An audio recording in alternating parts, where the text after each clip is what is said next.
কত সম্মানিত দিনী ভাই।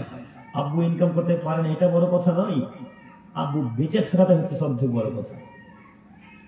আব্বু ইনকাম না করুক তবুও মাথাতে একবার হাত দিয়ে বলবে, বৈকাল বেলা যখন কাজ থেকে আসবেন তখন আপনার আব্বা হাত দিয়ে আপনার আম্মু বলবে, বেটা ভাত খেয়েছো বেটা, এই মূল কথা বলো। খুব কষ্ট লাগে। আমার আব্বু মারা গেছে, আল্লাহ আমাকে জান্নাত দান বলি আমি। এই যে গভীর রাত্রা 4 মাস 5 মাস থেকে বাইরে প্রোগ্রাম করেই যায়, বাড়িতে কোনোদিন ঘুমাতে পারি না। 5 মাসের টানা প্রোগ্রাম চলছে। কোনোদিন যখন রাত্রে বাড়ি যাই তো সর্বপ্রথম যিনি দরজাটা খুলতে উঠেন তিনি হলেন মা। মা যে কত জেগে থাকে আমার জন্য আল্লাহ জানে।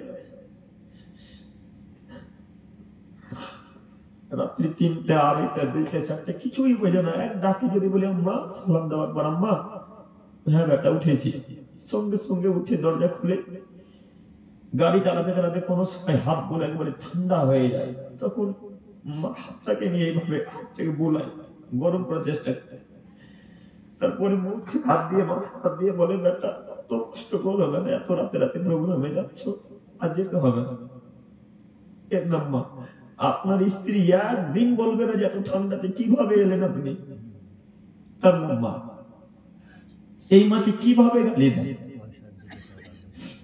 এই মাকে কিভাবে গালি দিতে পারে। আপনি বাইরে রাজমিস্ত্রি কাজ করছেন, স্ত্রীতে জিজ্ঞাসা করবে কাজ করেছ, আর মা সর্বপ্রথম জিজ্ঞাসা করবে বেটা ভাত খেয়েছ। এটা হলো মা। কিভাবে মায়ের সাথে আপনারা খারাপ কাজ শুরু করেন আমিও বুঝতে পারি। আব্বু যদি চলে গিয়ে থাকে তো আব্বুর কাছে, আব্বু যদি দিন রাত ভিক্ষা চান রবের কাছে, দিন রাত ভিক্ষা চান। মা যদি হোকাল ছেড়ে চলে যায় দিন রাত বলেন, আল্লাহ বলছেন আদমের ছেলে মেয়ে তোমরা পিতা মাতার জন্য বলো রব্বির হামহুমা কামা রাব্বায়ানি সগীরা, রব্বির হামহুমা কামা রাব্বায়ানি সগীরা। বারবার বলো পিতা মাতার জন্য যে আল্লাহ আমার পিতা মাতা আমাকে যে অবস্থাতে রেখেছিলেন, যেভাবে আমাকে লালন পালন করেছেন বাল্য অবস্থায়, আল্লাহ সেভাবে তুমি আমার পিতা মাতাকে রেখো, আল্লাহ তুমি আমার পিতা মাতাকে কষ্ট দিও না। এইভাবে দোয়া করতে হবে। একদিন তো দোয়া করতে চাই না, শুধু পিতা মাতাকে লাথি মারছেন। আবারও দিনী ভাইদের উদ্দেশ্যে বলি, আপনাদের উদ্দেশ্যে বলতে চাইছি, পিতা মাতাকে মূল্যায়ন করুন, পিতা মাতার সাথে ভালো আচরণ করার চেষ্টা করুন, পিতা মাতার সাথে ভালো ব্যবহার করুন। আব্বা খুব বড় একটা নিয়ামত।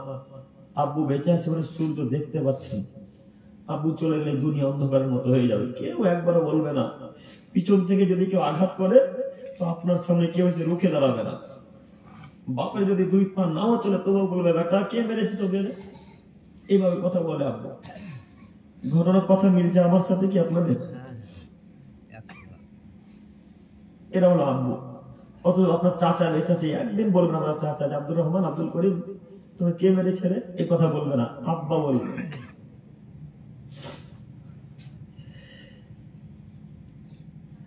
আল্লাহ তুমি আমাদেরকে পিতা মাতার সাথে ভালো আচরণ করো, তৌফিক দান করো, বলি আমি। সম্মানিত দিনী ভাই, কত যুবক কত বৃদ্ধ বৃদ্ধ মানুষ বসে আছে, সেই সকল পিতাদের দিকে তাকিয়ে, আম্মাদের দিকে তাকিয়ে আজকে এখানে ওয়াদাবদ্ধ হন।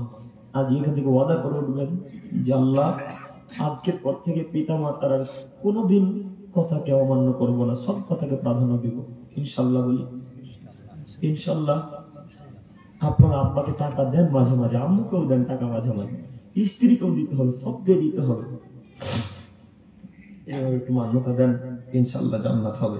আমরা দোয়া করি আল্লাহ তুমি আমাদের পিতা মাতাকে জান্নাতুল ফেরদাউস দান করো, সকলে বলি আমিন।